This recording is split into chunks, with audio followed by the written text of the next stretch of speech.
Donald Trump is lashing out at the FBI director for just doing his job and investigating the attempted killing of a former president. But you'll understand soon why he's riled up. Basically comes down to Christopher Wray, a guy that Donald Trump has despised for a very long time. Christopher Wray, who by the way was one of the ones that the guy who tried to kill Trump apparently was Googling in the days leading up to it, testified that he wasn't sure if it was actually a bullet that had narrowly grazed a tiny bit Donald Trump's ear, or if it had been perhaps some sort of shrapnel or glass or something like that. And so Trump went to Truth Social to air his feelings. Most people like talk to their family or friends, but he obviously can't do that. So he goes to Truth Social and he puts up this message. FBI Director Christopher Wray told Congress yesterday that he wasn't sure if I was hit by shrapnel, glass, or a bullet. The FBI never even checked, but he was sure that crooked Joe Biden was physically and cognitively uneventful. Wrong. That's why many lines of BS. I'm not gonna read it. No, it was unfortunately a bullet that hit my ear and hit it hard. Never say hit it hard, Trump. Never say it. There was no glass, there was no shrapnel. The hospital called it a bullet wound to the ear, and that is what it was. That's an interesting sentence to put in there. The hospital called it a bullet wound to the ear, and that is what it was? Why would you say that they called it that? And why would you remind everyone that the reason there are people that aren't sure, and look, I'm not on board with this. I'm perfectly willing to accept that it was a bullet. A storm is tearing up the digital media industry. Only our audience can save us in these difficult times. Help us reach our goal of 100,000 new members at tyt.com/team. And whether it was a bullet or shrapnel doesn't really matter. He was barely injured at all. Most people don't even care anymore because it was such a minor injury and matters not at all compared to the people who are far more grievously wounded or killed. He got a tiny little boo-boo that he's still whining about on social media. I don't care what caused the tiny boo-boo that didn't even require stitches. But anyway, here's the thing that triggered him from Christopher Wray. With respect to former President Trump, there's some question about whether or not it's a bullet or shrapnel that that hit his ear. So it's conceivable. Although, as I sit here right now, I don't know whether that bullet, in addition to causing the grazing, could have also landed somewhere else. But I believe we've accounted for all of the shots in the cartridges. Yeah, and we can get into more of the reporting and everything. And I think a lot of people rightfully are like, come on, Christopher, why are you even bringing this up? Like, hadn't we already moved past this? But I think there's a reason why when Donald Trump sees something like this and then has to like run to social media to be like, I was hit hard by something that like narrowly grazed him. And again, didn't even need stitches. It's because he is dead set on milking this for everything that he can with comments like this. They keep saying he's a threat to democracy. I'm saying, what the hell did I do for democracy? Last week, I took a bullet for democracy.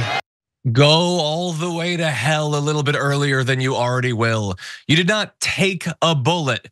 You took near a bullet. You were close to a bullet, and that's scary. A bullet having been close to you is scary. I don't want to be close to bullets.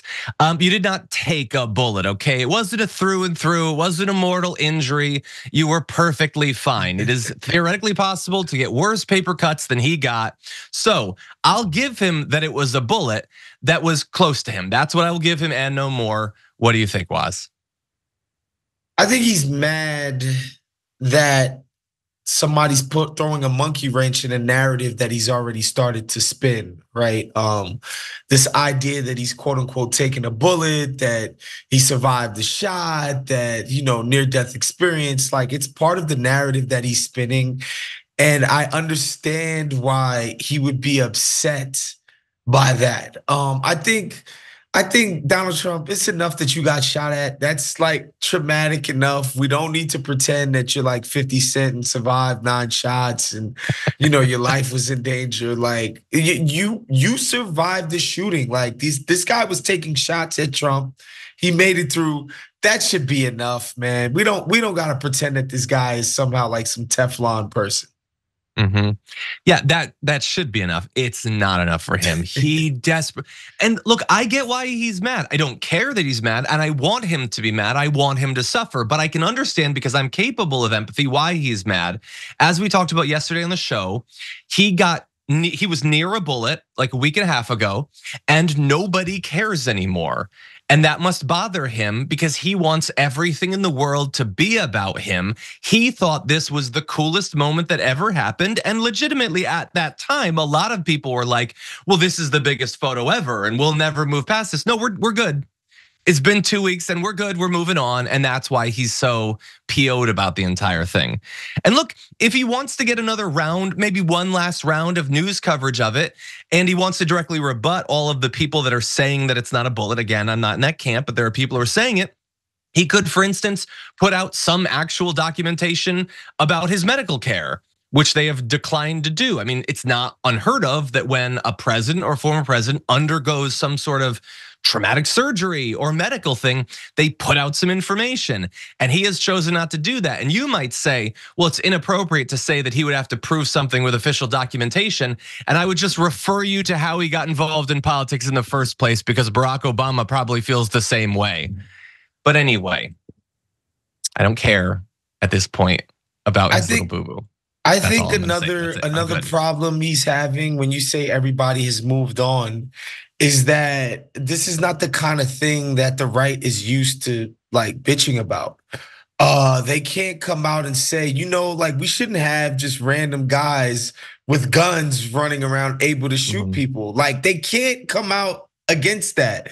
They can't rail against that. And they also, they also can't do the thing that they usually do with this type of random shooting.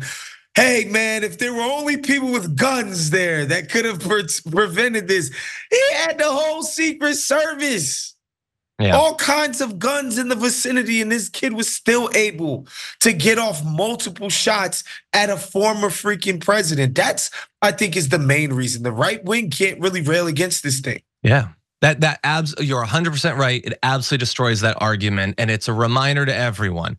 The most they will ever do for you is that when someone starts shooting at you with military grade weaponry, pretty soon after someone will shoot back. I want you to not be shot at with assault rifles. They're totally cool with you being shot at. They just want some fire to come from the other direction, as he so often says.